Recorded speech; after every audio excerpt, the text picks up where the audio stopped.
더라. 아멘. 우리가 지난주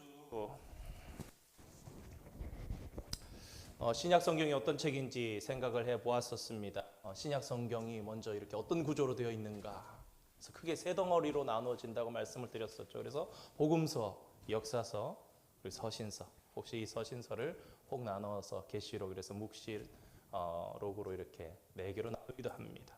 아무튼 그래서 그 각각의 이 덩어리들에 대해서 복음서란 무엇인가, 복음서의 정의, 예수님께서 누구이신지 예수님을 소개해 주는 책이 복음서다, 이렇게 간략하게 우리가 정리해 볼 수 있다 생각했고, 이 역사서 사도행전 한 권으로 보통 보는데, 이 사도행전은 그러면 어떤 책인가? 예수님께서 남기신 이 12제자, 그래서 사도행전의 단어로 볼 때는 이 사도, 그 사도들에 의해서 교회가 어떻게 세워졌으며 또 어떻게 확장되어져 나갔는지에 대한 역사를 사도행전, 그래서 역사서다, 그렇게 말씀을 드렸습니다.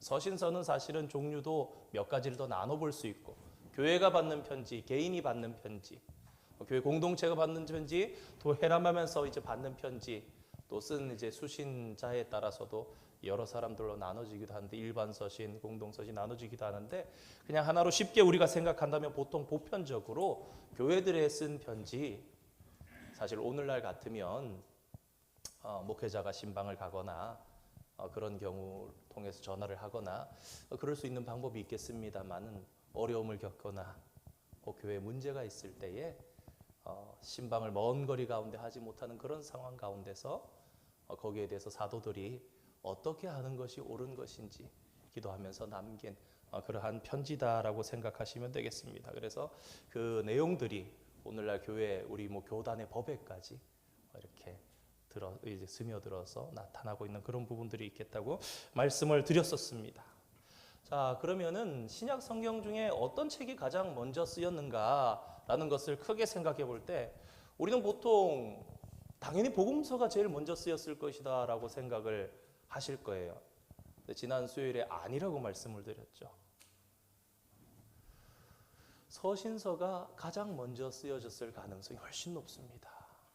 아마도 데살로니가 전서가 가장 먼저 쓰인 서신서가 아닐까.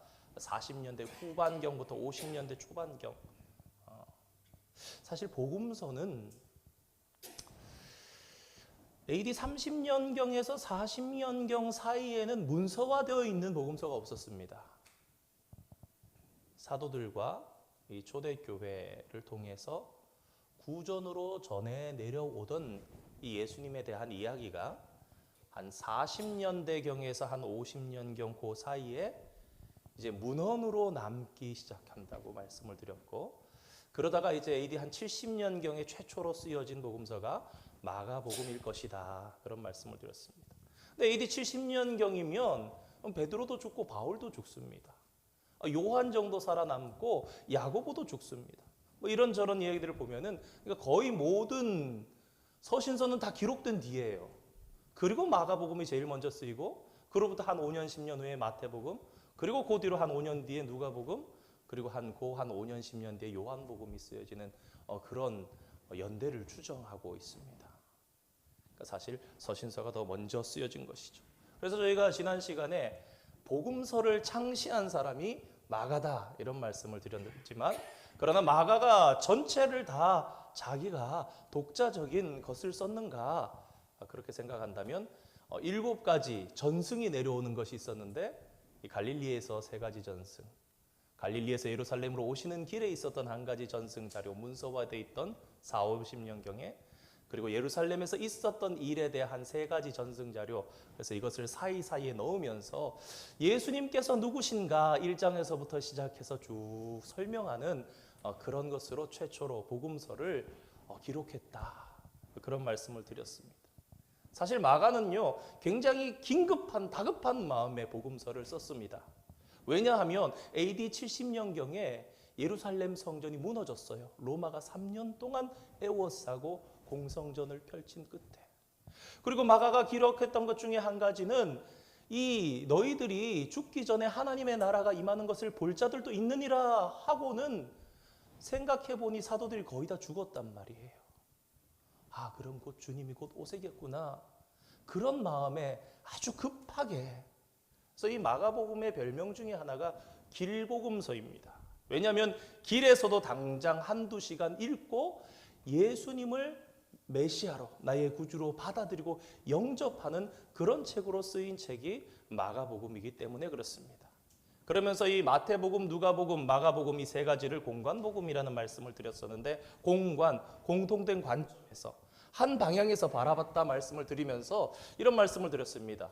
한 85%에서 90% 혹 그 이상 닮아 있습니다, 서로. 그래서 지난번에 단편 자료들을 말씀을 드렸죠. 100 몇십 개 중에 116개를 마태가 가져다 썼고 누가는 108개를 가져다 썼고, 그러면서 마태와 누가는 이제 공동되는 이 갈릴리 지역에 남아있던 예수님의 그 어록 자료들 30 몇 가지를 40 몇 가지를 가져다 쓰고, 그러면서 이제 마태는 자기가 가지고 있는 또 한 40 몇 개, 누가가 또 가지고 있는 40 몇 개 이렇게 써서 마태복음, 누가복음. 그러니까 마가복음을 기초해서 마태복음, 누가복음이 쓰여졌다라는 거에 거의 신학자들 사이에 거의 반론이 없습니다. 그런데 요한복음은 93% 이상의 자료가 전혀 겹쳐지지 않는 좀 결이 다른 그런 복음서다. 그래서 보통 신학교에서 공부를 할 때 마가복음을 기초로 해서 공부를 합니다. 저희들이 마태복음도 누가복음도 조금 다음 시간에 다룰 수 있을 것 같은데, 한번 그래서 오늘은요, 가장 먼저 쓰여진 복음서 마태복음과 누가복음이 가져다 쓰면서 기초가 되었던 복음서, 이 마가복음을 기초로 해서 복음서를 잠깐 살펴보려고 합니다.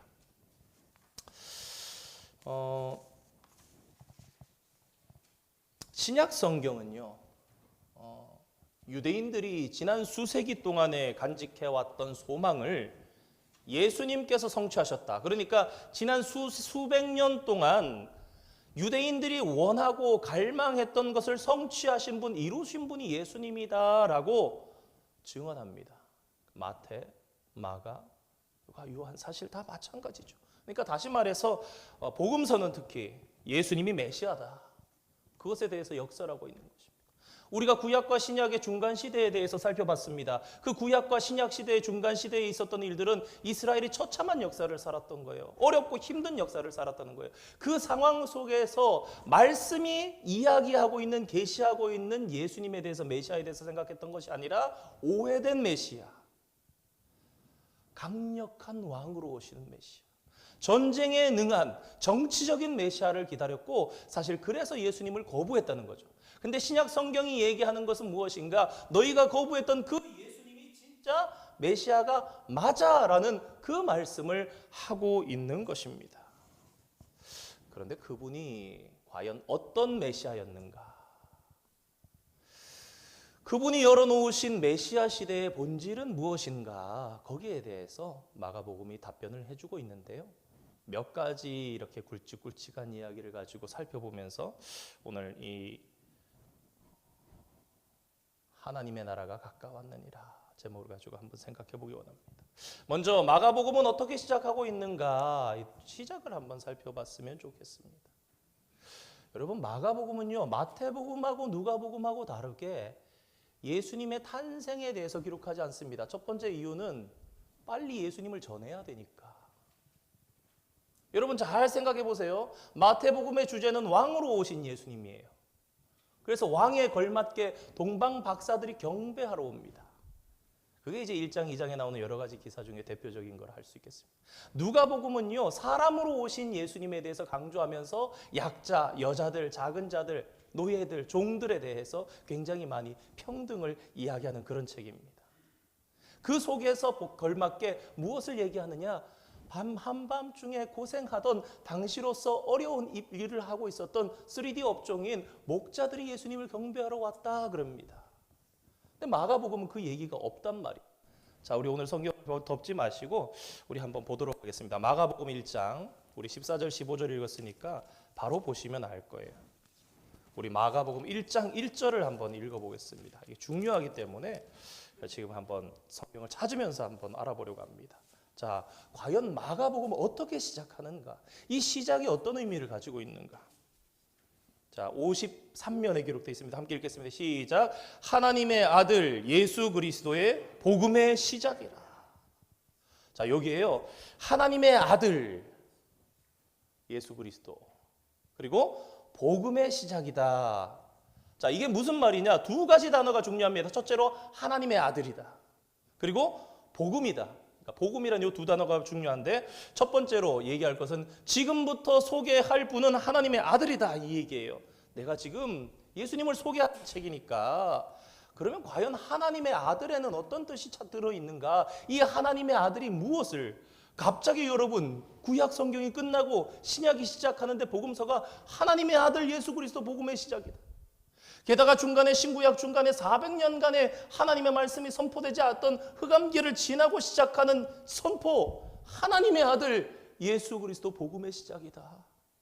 여러분 출애굽기 4장 한번 펼쳐보시기 바랍니다. 이 하나님의 아들이 어디서 나오는 것인가? 출애굽기 4장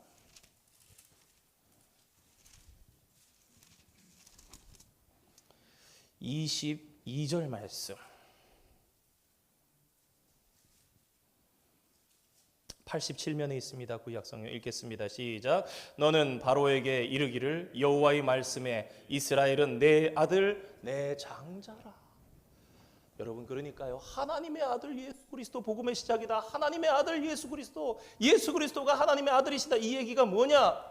옛적에는 하나님께서 애굽에 있던 야곱의 아들들을, 야곱의 족속을, 이스라엘을 내 장자다, 내 아들이다. 그 옛 아들이 하나님의 아들이 되지 못하니 새롭게 하나님께서 보내셔서 이제 아들로 삼은, 그 구약이 폐해지고 신약이 시작되는 그것을 얘기하는 거예요. 하나님께서 새 이스라엘을 세우시는 그 시작으로 다시금 하나님께서 메시아를. 자, 이제는 복음이란 말씀에 대해서 말씀드리겠습니다. 이 복음은 유대인들이 수백 년 동안 그토록 기다렸던 메시아 대망 사상이 있을 수밖에 없었어요. 현실적으로 헬라, 로마 계속되는 이 강대국 속에 도대체 이 나라는 언제 회복되는가? 도대체 오리라 한 다윗의 후손은 언제 오는 것인가? 그런데 새로운 시대가 이르렀다, 그거예요.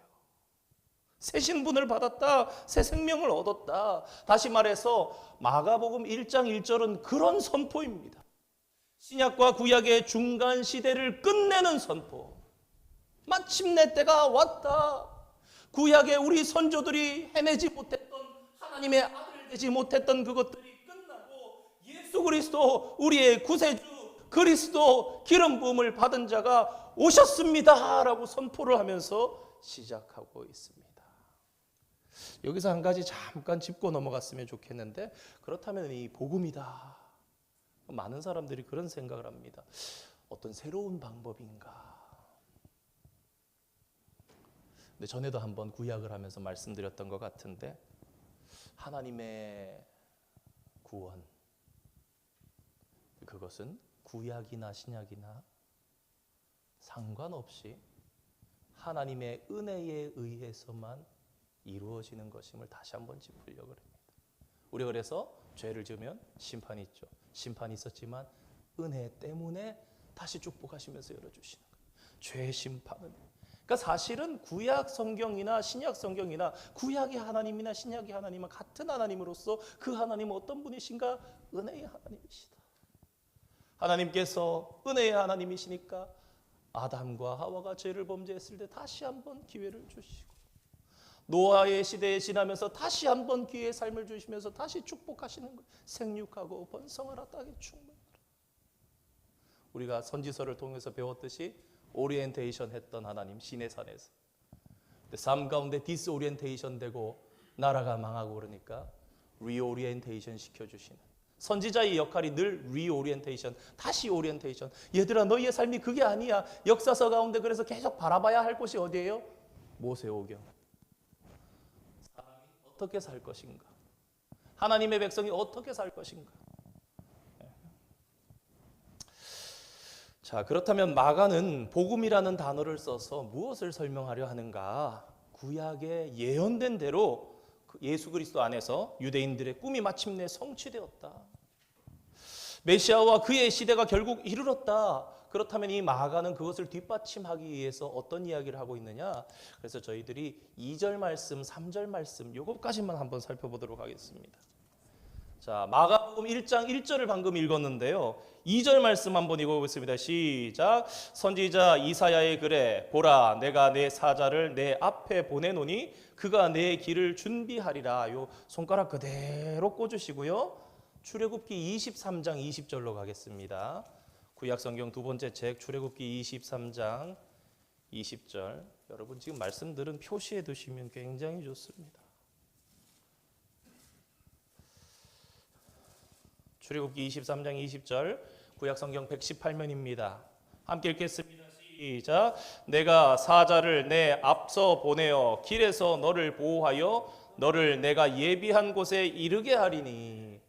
여러분 출애굽기 23장입니다. 그러니까 이 길은 출애굽 여정 중이에요. 14장의 홍해를 지났습니다. 20장의 시내산에 이르렀습니다. 그러니까 이 광야 길을 가고 있는 여정 중에 하나님께서 하신 말씀이에요. 무엇이 중복되고 있죠 지금? 내 사자를 내 앞에 보내리니. 이 사자가 어떤 사자인가? 그러니까 마가가 복음서를 쓰면서 하나님의 아들 예수 그리스도 복음의 시작이라고 얘기를 하면서 2절 말씀에 무엇이라고 하고 있느냐? 내 사자를 앞서 보낸다라는 거예요. 그 사자는 어떤 사자인가? 출애굽 가운데 인도하시는, 애굽에서 이끌어내시는 하나님이라는 얘기예요. 사실은 이 말라기 3장에도 같은 얘기가 나옵니다. 만군의 여호와가 이르노니 보라 내가 내 사자를 보내리니 그가 내 앞에서 길을 준비할 것이요 또 너희가 구하는 바 주가 갑자기 그의 성전에 임하시리니 곧 너희가 사모하는 바 언약의 사자가 임할 것이라. 그래서 결국은 첫 번째 이 마가복음 1장 2절의 말씀 무엇이냐? 출애굽에 대해서 상징해서 보여주는 겁니다. 자, 이제 그대로 접으셨던 손을 마가복음으로 다시 1장으로 넘어오셔서 3절 말씀 한번 읽어보겠습니다. 함께 읽겠습니다. 시작. 광야에 외치는 자의 소리가 있어 이르되 너희는 주의 길을 준비하라 그의 오실 길을 곧게 하라 기록된 것과 같이. 근데 이사야 40장 가겠습니다. 구약성경 이사야 40장 1014페이지 40장 3절 말씀입니다. 잘 아시는 말씀일 테지만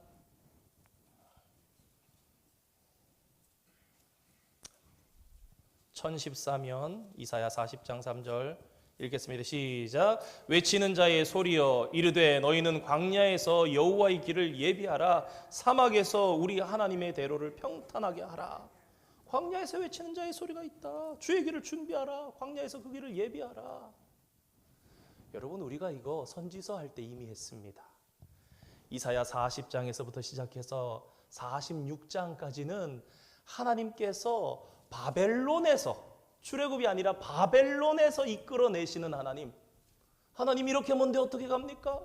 하나님 우리는 이렇게 적은데 어떻게 합니까? 하나님 이 길은요 물도 지나야 되고 불도 지나야 되는데 어떻게 합니까? 하는데 하나님께서 격려하시잖아요. 쉬운 길이야. 더 쉬워.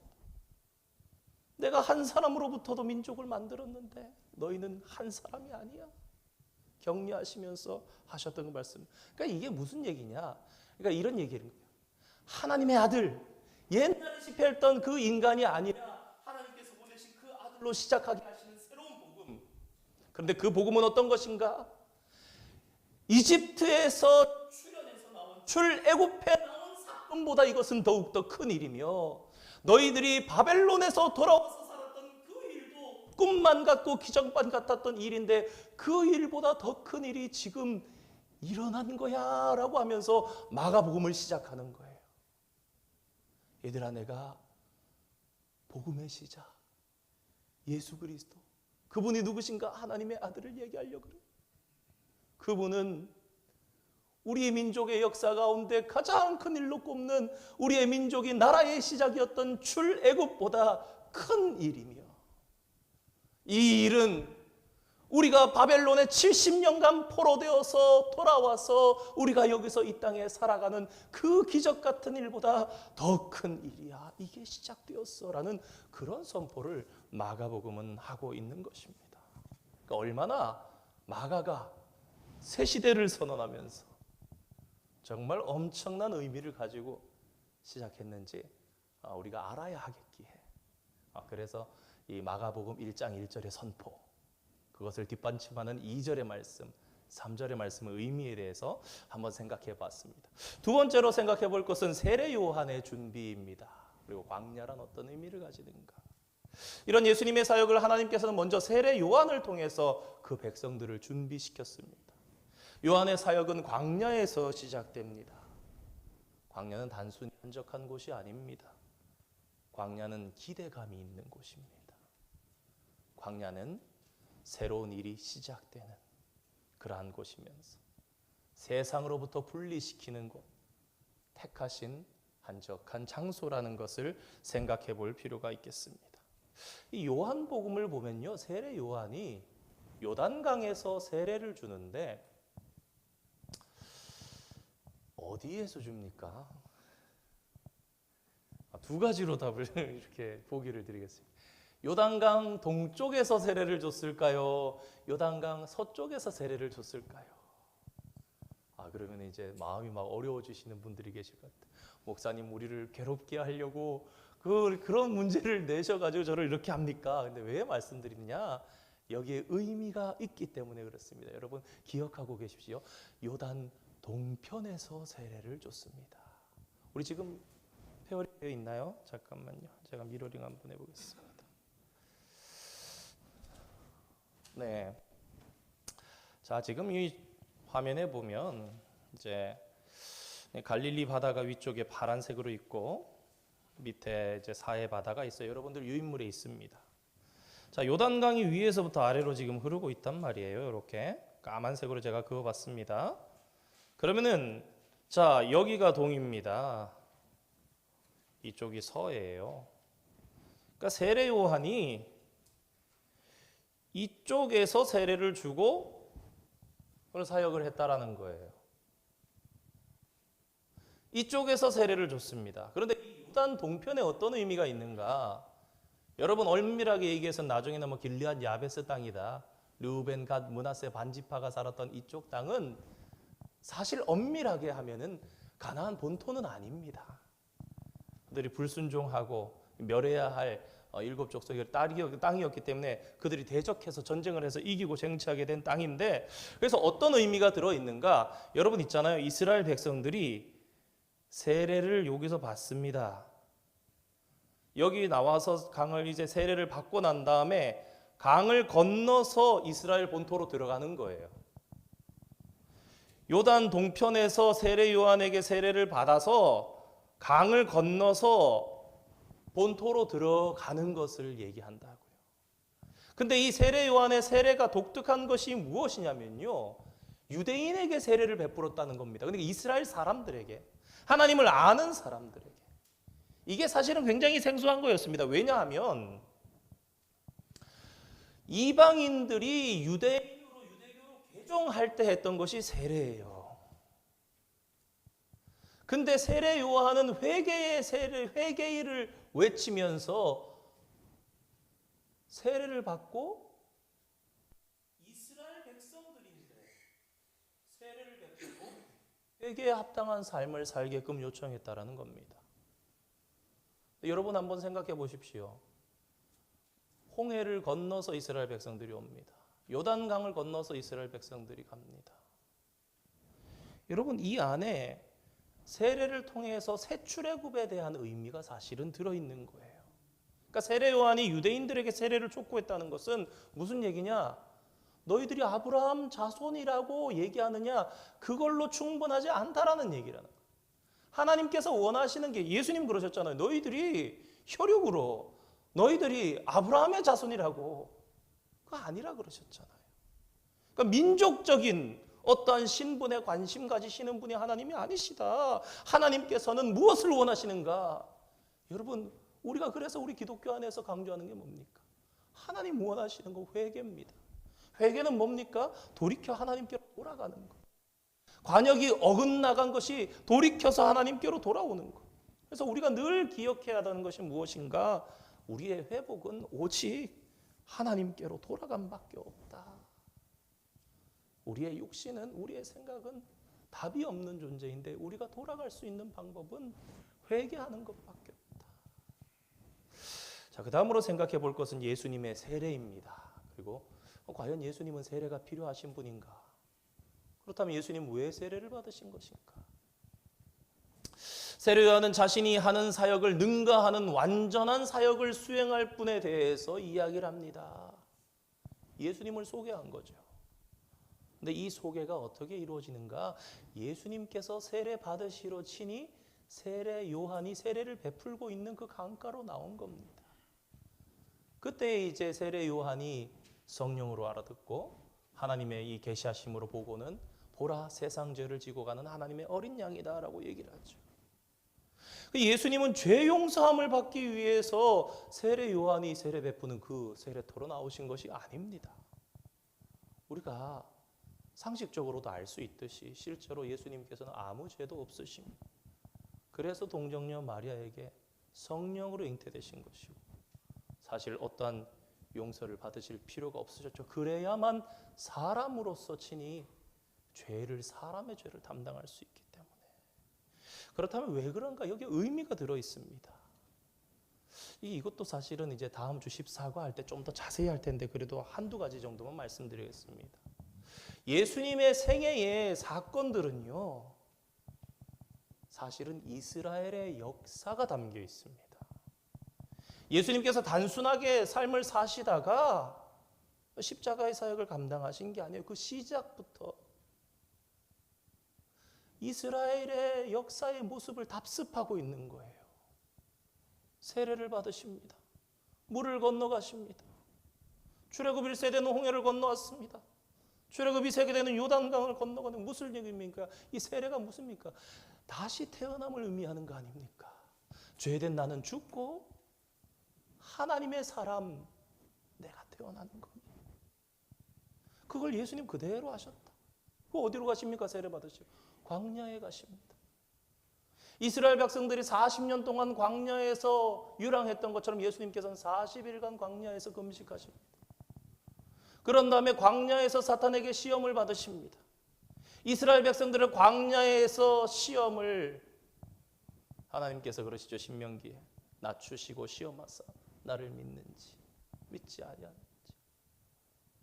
그러나 여기에 차이점이 있다면 하나님의 이전 아들 구약의 내 장자 내 아들은 옛 이스라엘은 광야의 시험에서 계속해서 범죄했지만 새로운 이스라엘 한 사람 예수님께서는 그 예수님으로 시작된 새 이스라엘은 범죄하지 않았다.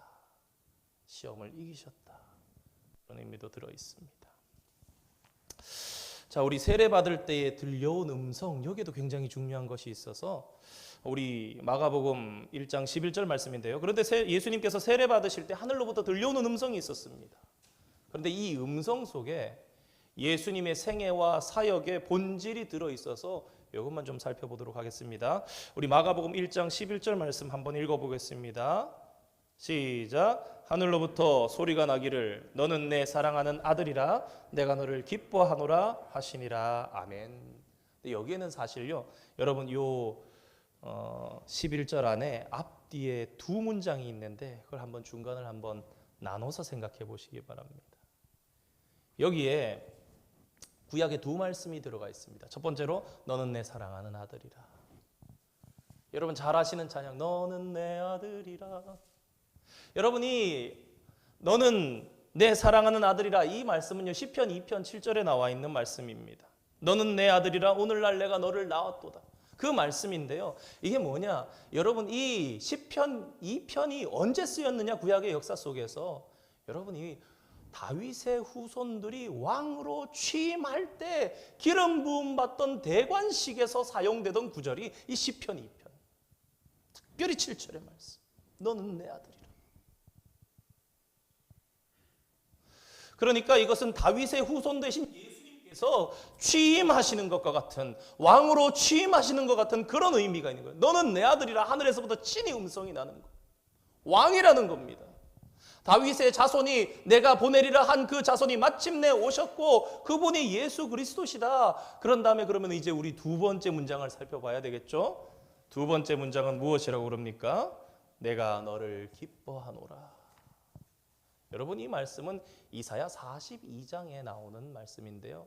우리 42장 한번 찾아봅시다. 1016페이지 정도 있을 것 같은데 아까 1018면에 있네요. 자, 1절입니다. 24장 1절 말씀 읽겠습니다. 시작. 내가 붙드는 나의 종, 내 마음에 기뻐하는 자, 곧 내가 택한 사람을 보라. 내가 나의 영을 그에게 주었은즉 그가 이방의 정의를 베풀리라. 구약성경 1018면입니다. 이사야 42장 1절 말씀.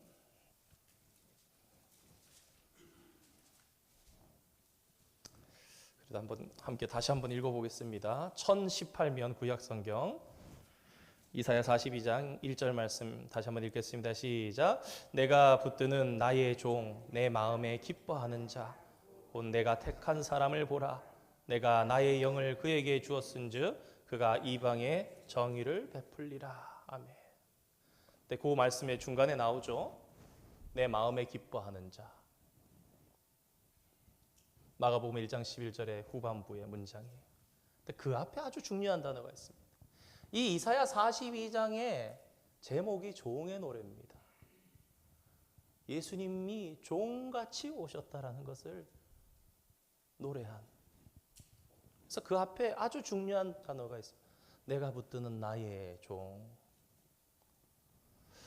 예수님께서 세례를 받으시고 본격적으로 3년간의 공생애에 들어가십니다.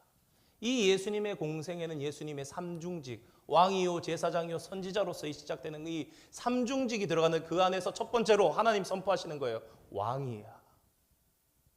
다윗의 후손 왕이야. 지금 취임하는 거야. 그런데 그 왕이 어떤 왕인가? 이사야 42장에 왕인데 종이야. 여러분, 그래서 우리가 처음에 이 말씀을 시작할 때 구약에서 왕이신 종, 종이신 왕, 왕관은 쓰셨는데 무릎을 꿇으시고 손으로 섬기는 일을 하시는 종 앞에 보면 이 말씀이 예수님이 세례 받으실 때 하늘로부터 들려진 음성이라면 이분이 어떤 왕이 되실 것인가? 이 메시아는 어떤 메시아인가? 그분의 사역은 어떠한 것인가? 메시아의 본질이 무엇인가? 지금 돌아보게 하는 것입니다. 자, 예수님의 사역에 대해서 한번 잠시 살펴보겠습니다. 자, 오늘 함께 읽은 마가복음 14장 15절의 말씀에서처럼 예수님의 사역은 이렇게 세례 받으시고 광야에서 금식하시고 시험 받으시고 물리치시고 세례 요한이 헤롯에 의해서 체포되었다라는 소식을 듣고 예수님께서 사역을 시작하셨다. 거기에 대해서 첫 복음 선포하신 내용이 1장 14절 15절입니다. 그래서 오늘 그 말씀을 읽었습니다. 그리고 그 활동의 주된 무대는 갈릴리였습니다. 이게 좀 도움이 될 것 같아서 제가 예전에 한번 그려놨던 건데, 예수님의 주된 3년간의 사역은 갈릴리에서 이루어졌습니다. 제일 처음에 본동네, 마태복음 하면서 했죠. 본동네 어디요? 가버나움. 마지막에 예루살렘으로 상경하실 때도 시몬 베드로를 데리고 갔다가 17장에서 그 어디냐 집에 들어가신 그 본동네가 가버나움, 그 집 다 물건 정리하시고 당신은 죽으실 줄 아셨기 때문에 올라가신 거고, 그런데 그때 성전세 받는 자들이 와 있어서 이 베드로가 퉁명스럽게 대답했을 때 예수님께서 낚시해서 거기에서 올라오는 그거 가지고 네 건 내 건 내라 그렇게 얘기를 하십니다. 첫 번째 그렇지만 1차, 2차, 3차 전도 여행으로 좀 나누기는 합니다. 그래서 그냥 1장에서 3장까지가 이 가버나움을 중심으로 전도하셨고, 2장은 이제 갈릴리 호수를 건너갔다가 건너오시고 하시면서 전도하셨고, 이제 6장에서부터 9장까지는 가버나움 중심으로 1차 전도 여행, 2차 전도 여행은 한 3장에서 5장까지인데 갈릴리 호수를 왔다 갔다 하시면서, 그리고 3차 전도 여행은 6장에서 9장까지인데 지리적으로 보면 이제 이방인들의 지역까지 이렇게 가시는 그런 모습이 있습니다. 근데 이 1차, 2차, 3차 전도 여행이 그대로 마태복음, 누가복음도 그대로 녹아서 이렇게 들어갑니다. 그대로 쫙 들어갑니다. 그래서 우리가 복음서를 기억하면서 공간복음의 구조를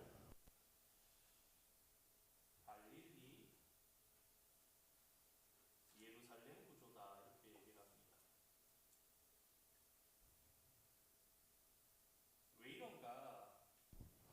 여러분 이게 왜 그러냐면은 마태복음이 총 16장이에요. 1장에서부터 16장까지 있는데 1장에서 9장까지가 갈릴리 얘기예요.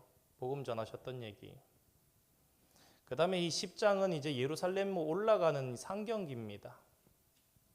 상경하시면서 있었던 얘기, 이혼에 대해서 교훈하시고 어린아이를 축복하시고 부자 청년의 질문에 답변하시고 예수님이 순환당하실 것에 대해서 세 번째로 말씀하시고 제자들이 자리 요구하면서 야고보와 요한의 어머니 찾아왔을 때 거기에 대해서 말씀하시고 여리고 소경 최근에 살펴봤던 거기까지 얘기하신 게 상경기에 들어가는 이야기고 그 다음에 예루살렘에 가셔서 11장에서부터 16장까지의 일이 일어나는 그 일주일간 예수님 돌아가실 때까지 일주일간입니다.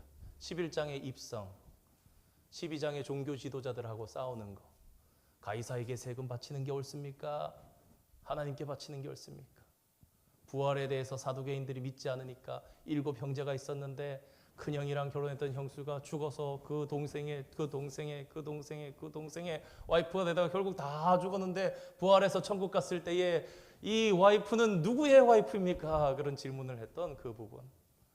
납세, 부활, 계명 가장 큰 계명이 어느 것입니까? 서기관이 와서 율법교사가 그다음에 다윗의 자손에 대해서 말씀해 주신 그게 12장. 그래서 예루살렘에 올라가시니까 바로 종교 지도자들과 부딪혔던 13장에는 이제 종말에 대해서 예수님께서 노아의 때와 같이 하면서 말씀 전체가 종말에 된 거. 14장에는 예수님 붙잡으시고 15장에 십자가 지시고 죽으시고 16장에 부활하신 사건 통해서 이 예루살렘의 이 11장에서 16장까지가 딱 나눠지는 거예요. 근데 이 구조를 그대로 마태도 누가도 그대로 가져가는 거예요. 그래서 갈릴리 예루살렘 구조다라고 얘기를 해요. 이 공간 복음을. 그래서 제가 좀 말씀을 드렸습니다.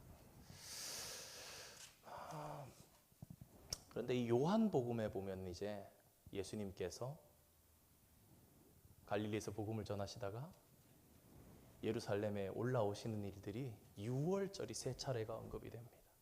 그래서 그거에 근거해서 예수님의 공생애가 3년이라고 거기에 대해서 성경을 근거로 이렇게 알게 되는 그런 것입니다. 아무튼 다시 한번 이 사역에 대해서 한번 정리해 보도록 하겠습니다. 첫 번째 1장에서부터 8장까지는 예수님의 사역에 대해서 나오는 거예요. 이적에 대해서도 나오고 여러 가지들이 나옵니다. 그것은 4가지로 크게 나눠볼 수 있습니다.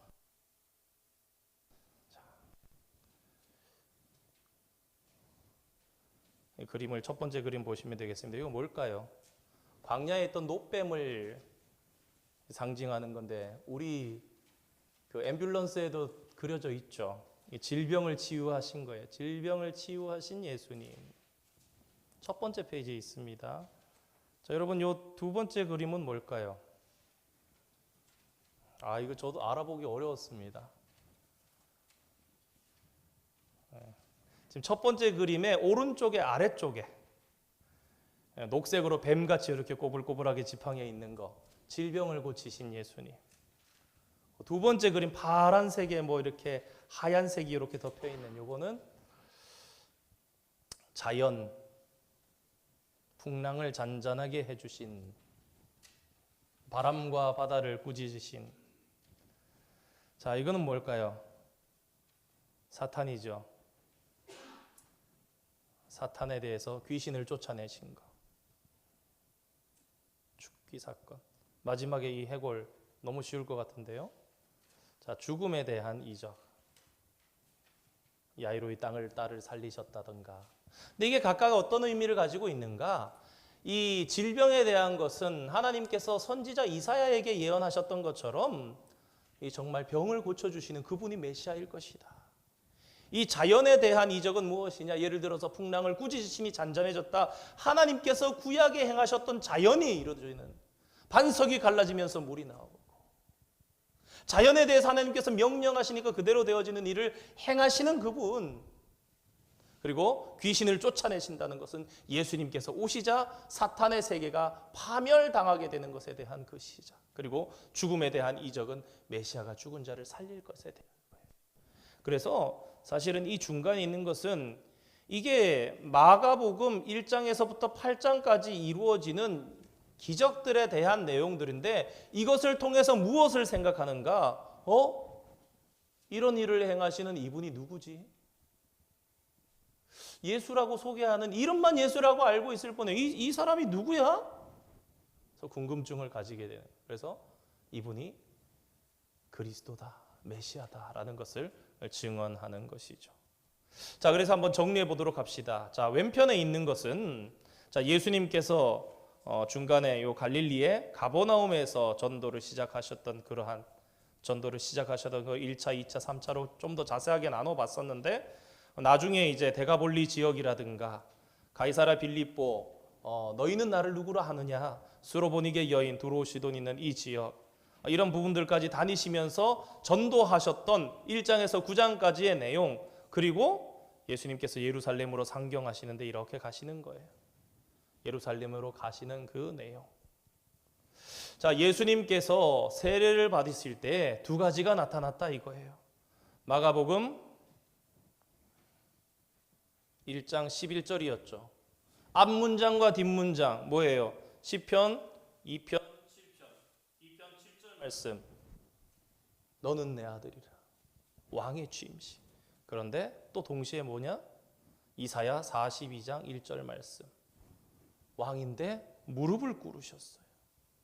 머리가 두 개가 동그라미가 되어 있기 때문에 예수님을 가르치는 거죠. 손으로 섬기고 계신 거예요. 그러니까 이게 왕이신데 섬기시는 종으로 계시니까 이 메시아의 정체성에 대해서 말씀하는 것이고, 특별히 1장에서부터 8장까지 이루어졌던 이 마가복음 1장에서 8장까지 이루어지는 여러 가지 이적, 치유의 사건들을 통해서 질병, 자연, 죽음, 사탄을, 귀신을 쫓아내시는 이런 일들을 통해서 이분이 과연 누구이신가? 그래서 이분이 메시아시다, 그런 얘기를 하고 있는 거예요. 그러니까 기적은 예수님의 메시아 되심을 보게 하는 것이다. 자, 다음 그림으로 넘어가겠습니다. 이 다음 그림은 아주 간단하게 설명이 되면서 맞춰집니다. 여러분, 이 옆에 이렇게 적으시면 되겠습니다. 출애굽 1, 2, 3. 두 번째 출애굽은 출바벨론이죠.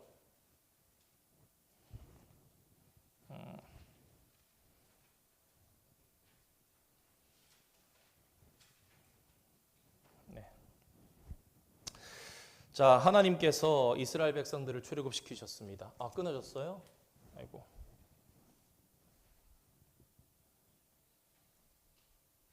네. 출애굽 1, 2, 3. 자, 하나님께서 이스라엘 백성들을 출애굽시키셨어요. 시내산에서 언약을 맺으셨습니다. 그리고 가나안 땅 들어가게 하셨습니다. 하나님께서 첫 번째 창조죠. 이쪽은 창조입니다. 창조 1, 2, 3. 자, 하나님께서 손으로 창조하셨지요. 자, 나라가 망해서 바벨론으로 끌려갔습니다. 하나님께서 이 사슬, 애굽의 사슬에서 풀어주셨고, 하나님께서 바벨론의 사슬에서 풀어주셨고, 예루살렘으로 회복할 수 있도록 해주셨습니다. 이 그림은 사실 지난 앞선 구약을 정리하면서 다 봤던 그 내용입니다. 그런데 밑에 이제 세 번째 그림이 나오고 있는 것이죠. 세 번째 출애굽은 어디서부터의 출애굽인가? 여러분 옆에 죽음으로부터, 죄악으로부터 노예가 되었던 우리를 무엇을 통해서? 왕이신 예수님께서 오셔서 우리를 위해서 종으로 섬겨주시고 십자가에 죽으시고 부활하셔서, 이 그림이 가렸습니다마는 예수님의 십자가의 사역을 통해서 우리가 세 번째 출애굽, 오늘 모든 인생이 구원을 얻으려면서야만 하는, 믿고 구원받아서 세 번째 출애굽이 되어야 하는 이 풀어줌이 어디에서 오는가? 예수님의 사역에서 온다. 여러분, 그렇다면 세 번째 사역이 무엇인가? 이거 하나만 생각하려 합니다. 세 번째 창조는 무엇인가? 우리는 어떻게 창조된 자로 살아가는가? 옆에 그림을 보시면요, 하트 모양이 이렇게 들어 있습니다.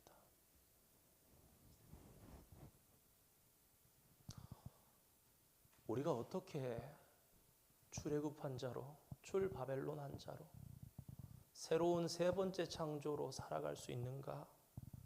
여러분, 주님의 마음이 우리 가운데 부어질 때입니다. 주님의 마음은 어떤 마음인가? 예수님의 마음은 종의 마음입니다.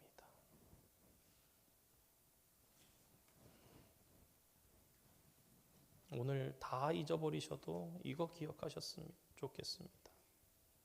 종의 마음. 여러분, 우리가 교회에 다니는 것이 중요한 것이 아닙니다.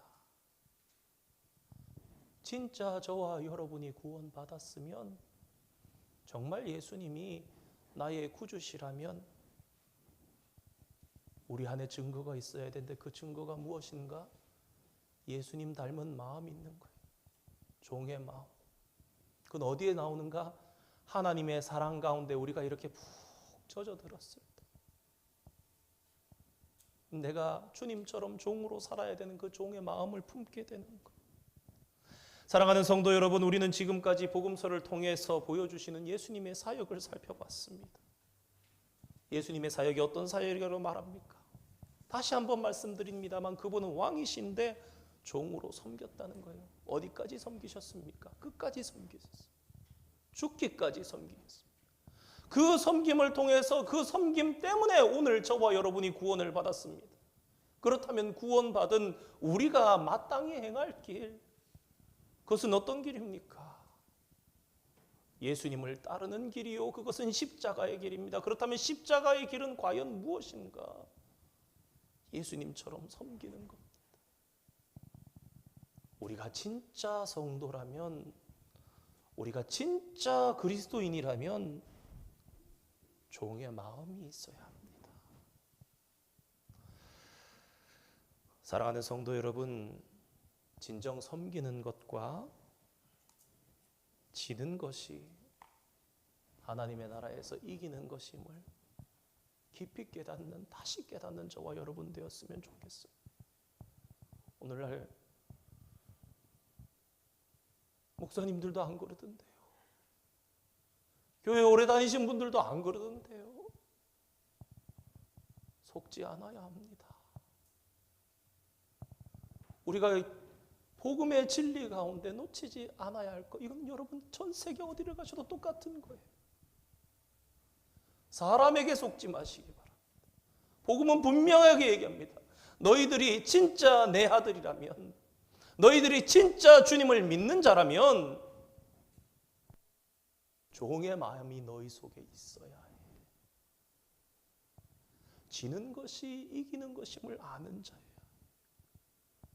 어떤 분이 속상하셔서 그랬어요. 목사님, 그분 직분 있으신 분인데, 그분 교회 다니시는 분인데 어쩜 이렇게 악해요?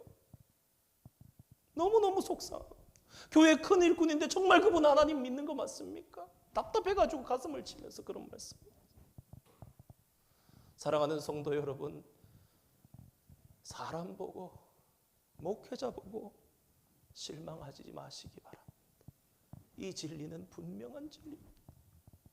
앞에 서 있는 목회자도 지키지 못한다면 천국을 가지지 못한 자거나, 천국에서 부끄러운 구원받고 지극히 작은 자로 있는 자겠죠.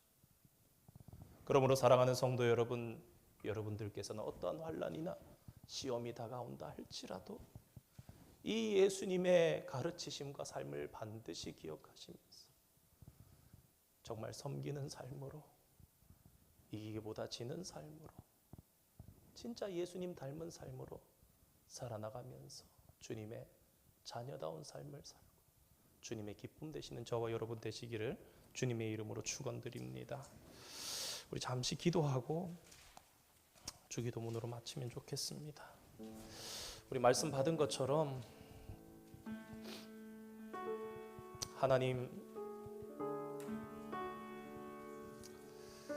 하나님의 나라를 선포해 주시고 우리를 새롭게 창조해 주시니 감사드립니다.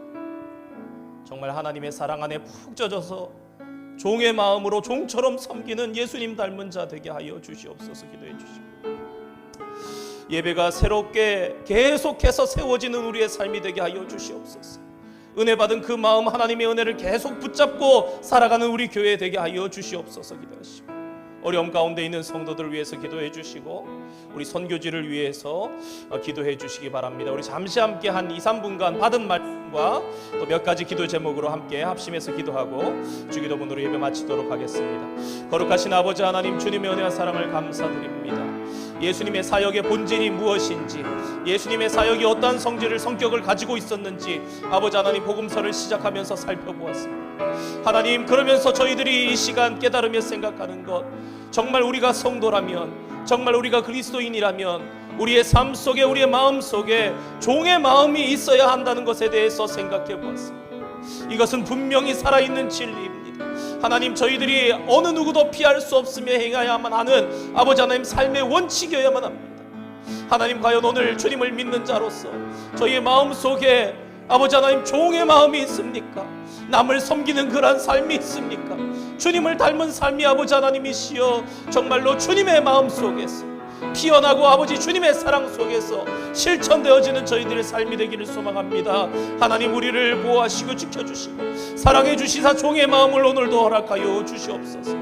아버지 하나님, 부흥회를 통해서 새로운 은혜를 허락해 주시고 예배를 더욱더 중하게 귀중하게 생각하게 하시니 감사드립니다. 아버지, 계속되어지는 예배 속에서 아버지 계속해서 새롭게 하시는 하나님의 은혜를 맛보게 하여 주시고 그 은혜를 계속해서 붙잡는 저희들 되게 하여 주시옵소서. 하나님, 어려움 속에 있는 우리 성도들이 있습니다. 우리 연약한 지체들을 아버지 하나님 붙잡아 주시고 외롭고 힘들지 않도록 아버지 하나님 인도하여 주시고 마음이 어려운 성도들, 갈등 가운데 있는 성도들, 아버지 어려운 문제에 직면해서 주님 앞에 기도하는 성도들 주님 아시오니 붙잡아 주시고 아버지 하나님 기도하며 나아갈 때 하나님 해결해 주시고 아버지 풀려지는 역사가 주님 나타나게 하여 주시옵소서. 선교지 가운데 아버지 하나님이시여 붙잡아 주시고 선교사님들의 가정 오늘도 복음이 편만이 전 세계 가운데 아버지 복음이 전파되게 하여 주시고 주님의 나라가 확장되며 아버지 하나님의 기쁨이 아버지 하나님께서 선포되는 아버지 이 세상 되게 주님 축복하여 주시옵소서. 감사드리며 예수님의 이름으로 기도드립니다. 아멘. 하늘에 계신 우리 아버지, 아버지의 이름을 거룩하게 하시며 아버지의 나라가 오게 하시며 아버지의 뜻이 하늘에서와 같이 땅에서도 이루어지게 하소서.